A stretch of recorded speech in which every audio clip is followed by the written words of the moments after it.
How does our faith hold brokenness, injustice, suffering, and evil? Clumsily, gingerly, tenderly, bravely, lovingly, reverently, humbly, and deliberately, imperfectly, always.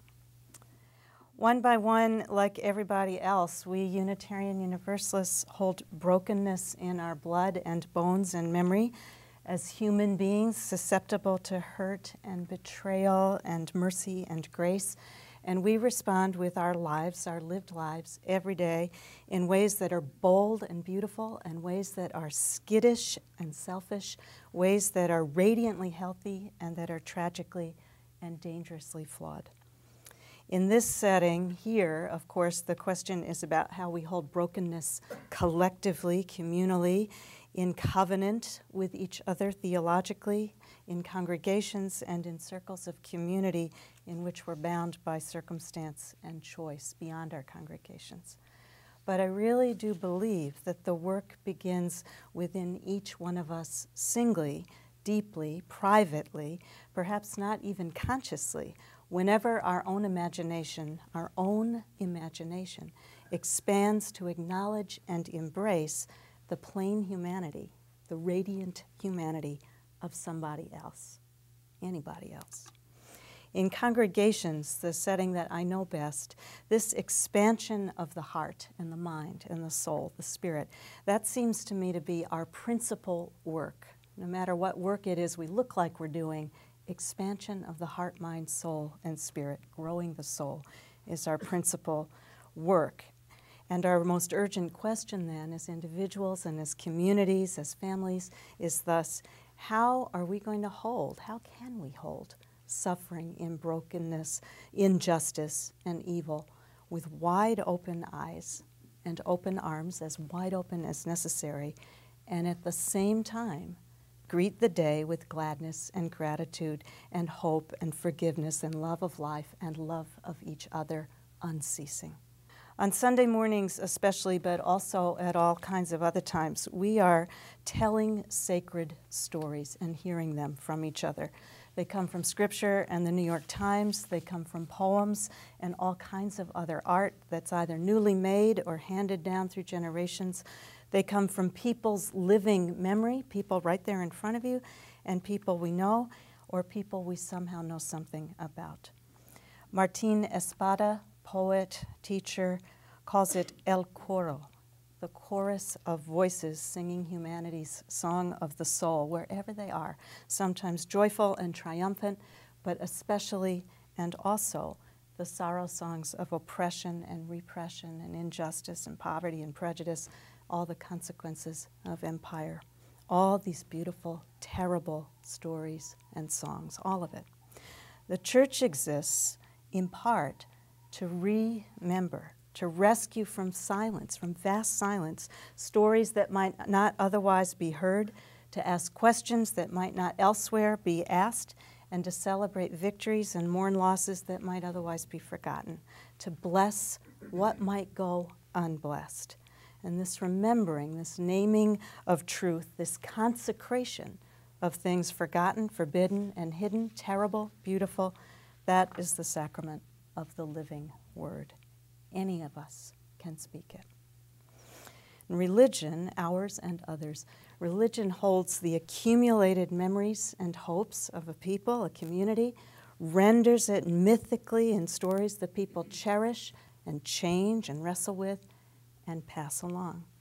And in them, our people's mistakes are told, and losses are laid out, and dreams of reconciliation and redemption are given form. And they keep remembering out loud, not just where they've been, but where they mean to go, what manner of people they would be, what manner of people we mean to be, and what manner of people, in fact, we are.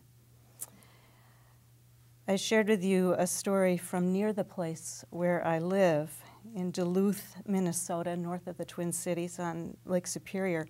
There is a statue in the center of town of three young men. They are college-aged, and they are strong and hopeful, and they're looking out of the stone on the world and their future, except they are not, because in 1920, these three were lynched on that very spot by a mob that may have numbered as many as 10,000 people. They were road workers for a circus. They were arrested 2 days before on false charges of raping a white woman. This is a familiar story. And the crowd dragged them to a lamppost. Not even the circus that they worked for, they were road workers, could have brought out 10,000 people without any advertising. So evil was easily organized there, as it often is, from the fragments of possibility that lie all around, ever ready, all these little shards of potential, these little seeds that exist inside each of us. And every person in that crowd, every person present there, was precisely prepared, had been prepared for a long while for what she or he did or did not do that night. They were prepared by every song, every story they'd ever been taught, and by the silence of stories untold. There's a story told by a historian of that incident about a boy, a young man, probably 14 or 15 years old, who opened the door to his house on the main street and saw this crowd coming and just stepped out into the crowd, and that some were people he knew and some weren't, and he just kind of was swept up in this tidal wave of people marching, walking down to the center, not even sure at first what it was about. And then suddenly he's in the thick of it, right in the center, and he climbed a lamppost because he couldn't see what was going on. And so he's on a lamppost, and a group of men down below threw a rope up to him, called to him, and he recognized them from his church. From his church. And they said, "Would you just tie that rope up there?" And he grabbed it, and he did. There were so many moments at which he was making a choice, and everything in his life prepared him and didn't to make his choices. He remembered it later. A different crowd gathered there 80 years later, some of them descendants of those who'd been present the first time, African Americans, white Americans, and others. All these people in Duluth came together to tell the story out loud, and on the monument that they made are carved the words of Edmund Burke: "An event has happened upon which it is difficult to speak and impossible to remain silent." Evil is the capacity in us and among us, within us, to break sacred connection with ourselves, with each other, and the holy, and further to deny this breakage and to call it virtue. The soil that it flourishes in is a rich compost of ignorance, arrogance, fear, delusion, and sunlight beats it back.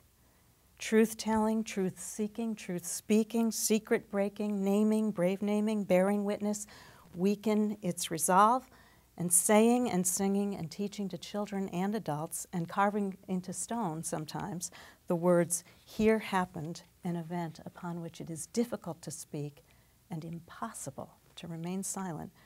That is good practice. That's how sacred connection can be restored. That's part of what the church is for, naming, establishing. The sacrament of the word blesses disaster, literally falling stars, but it also blesses celebration. Marge Piercy has a poem called "The Art of Blessing the Day," and in that poem, she calls out a litany of ordinary miracles, tons of them: sun after rain, rain after drought, lost cats that come back, lost love restored, ripe peaches, summer tomatoes, all these things we barely can remember now in the winter. We must never forget, pleasure is as real as pain. The church exists to remember that also. Every Sunday, we remind our struggling people of the victories they've inherited, and we need to do that. That is also sacred work. Attention is love, she said, what we must give children, mothers, fathers, pets, our friends, the news, the woes of others. What we want to change, we curse and then pick up a tool. Bless whatever you can with eyes and hands and tongue. If you can't bless it, get ready to make it new. And that is, of course, our work also.